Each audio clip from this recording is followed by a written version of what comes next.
Selamat datang di channel YouTube Istifadah Historia.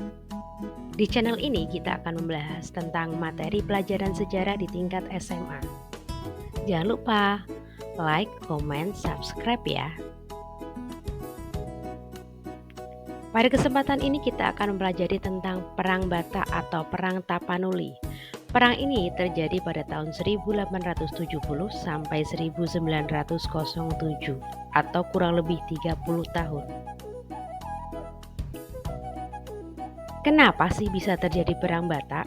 Nah, ini adalah alasan meletusnya Perang Batak. Yang pertama adalah Raja Sisingamangaraja ke-12 tidak senang daerah kekuasaannya diperkecil oleh Belanda. Yang kedua, Belanda berusaha mewujudkan Pax Nederlandica. Yang ketiga, Sisingamangaraja ke-12 memandang gerakan kristenisasi akan membahayakan tanah Batak. Jalannya perang itu yang pertama adalah dari Jerman yang bernama Ludwig Iquer Nommensen tahun 1861 itu pergi ke Tapanuli untuk melakukan misionaris Protestan. Nah, penolakan Zending di Tapanuli itu sebagai alibi. Kenapa? Karena Zending itu oleh Sisingamangaraja jangan dijadikan alat kekuasaan Belanda untuk di Tapanuli.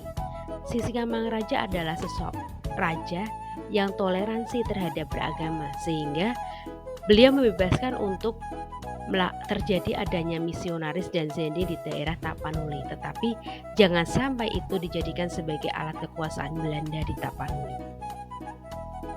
Nah, pada Februari 1878, Sisingamangaraja ke-12 itu melakukan penyerangan terhadap pos Belanda di Bahal Baru, yaitu di Truntun Tapanuli Utara, kemudian ke Buntur, kemudian ke Bahal Batu, kemudian ke Balige, kemudian ke Siborang-borang, dan yang terakhir adalah ke Lumban Julu. Nah, untuk membalas dari Sisingamangaraja ke-12, Belanda menyerang Bakara tahun 1894, di mana Sisingamangaraja ke-12 ini menyingkir ke Dairi Pakpak, sehingga Belanda di bawah pimpinan Sisi Ernest van Delen yang bertugas di Aceh itu didatangkan ke Tapanuli, karena Belanda sendiri belum berhasil menangkap Sisingamangaraja ke-12. Siasat perang dari Sisingamangaraja ke-12 itu adalah perang gerilya. Nah, di akhir perang itu nanti pada tahun 1907 pasukan Morses atau gerakan cepat, ini adalah pasukan yang sama dengan ada di Aceh, perang Aceh. Nah, untuk pasukan Morses di Tapanuli yang dipimpin oleh Kapten Hans Christoffel itu menangkap Boru Segala. Boru Segala itu adalah istri dari Sisingamangaraja ke-12. Saat penangkapan itu bersama dengan dua orang anaknya. Tetapi Raja Sisingamangaraja ke-12 itu berhasil melarikan diri ke hutan Simsim. Berarti pada tahun 1907 itu belum berhasil menangkap Raja Sisingamangaraja ke-12. Nah, Sisingamangaraja ke-12 itu tidak berhasil ditangkap oleh Belanda, tetapi beliau gugur dalam pertempuran tahun 1907, tepatnya pada tanggal 17 Juni bersama dengan putri dan dua orang putranya, sehingga Raja Sisingamangaraja ke-12 ini berusaha untuk melawan Belanda, mempertahankan Indonesia dari Belanda sampai titik darah penghabisan. Nah, untuk mengenal di daerah Tapanuli sendiri, di sini Bu Isti akan menampilkan tentang Istana Sisingamangaraja di Bakara. Selamat menyaksikan. Halo teman-teman, jumpa lagi bersama kami, Sumut Populer. Di video kali ini, kami akan membawa kalian mengunjungi situs cagar budaya yang ada di Bakara, yaitu Istana Raja Sisingamangaraja. Maka dari itu, simak terus ya. Namun sebelum lanjut, silakan teman-teman tekan like, subscribe, serta tekan icon loncengnya agar kami lebih semangat lagi membuat video-video menarik dan bermanfaat untuk kalian. Terima kasih.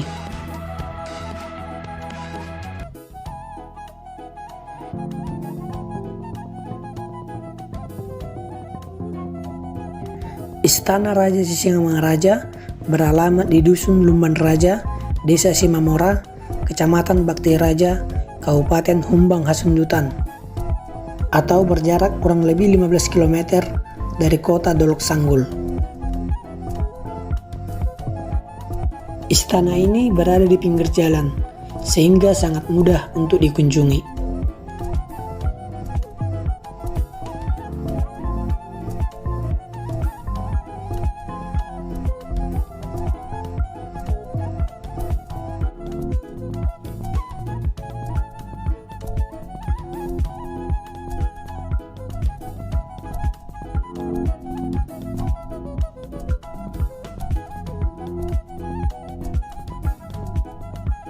Untuk memasuki komplek istana, teman-teman harus menaiki beberapa anak tangga, karena memang istana ini berada di pinggiran bukit yang agak lebih tinggi.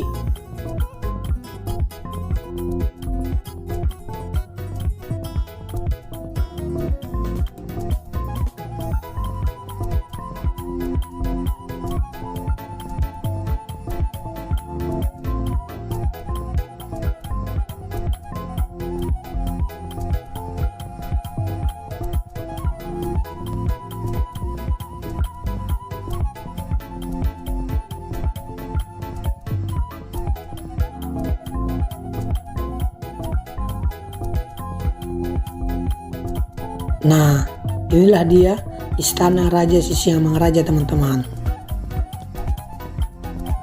Istana ini memiliki arsitektur rumah-rumah adat Batak pada umumnya, seperti bentuknya yang khas, gorga-gorga atau corak-corak pada dinding bangunan, serta warna merah, hitam, dan putih yang mendominasi seluruh warna bangunan. Istana ini terdiri dari 4 bangunan. Setiap bangunan memiliki nama dan fungsi yang berbeda-beda.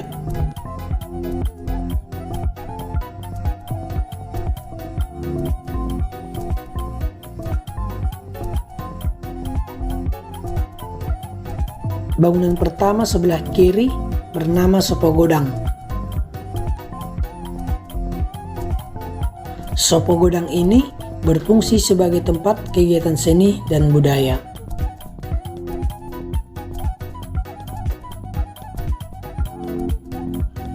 Bangunan sebelah kiri yang kedua bernama Rumah Bolon. Rumah Bolon ini berfungsi sebagai tempat menerima para tamu-tamu kerajaan.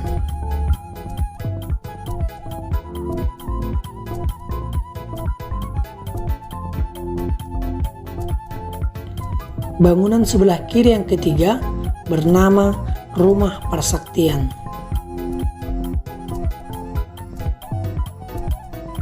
Rumah Parsaktian ini berfungsi sebagai tempat tinggal raja beserta keluarganya.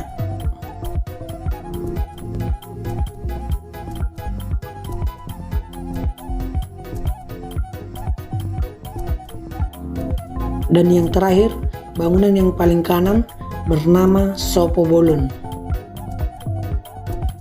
Sopobolon ini berfungsi sebagai tempat penyimpanan peralatan-peralatan dan hasil pertanian.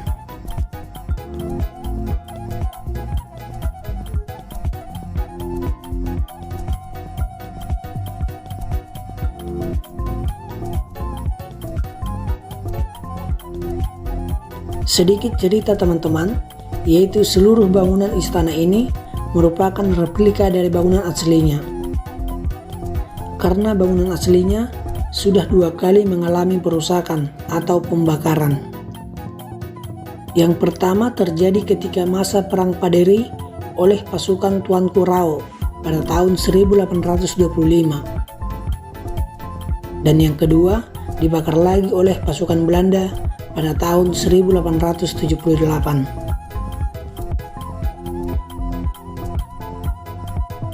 Tepat 100 tahun kemudian, yaitu pada tahun 1970, Oke, terima kasih. Salam jas merah, salam sejarah. Selamat berkreasi dan berselamat inovasi.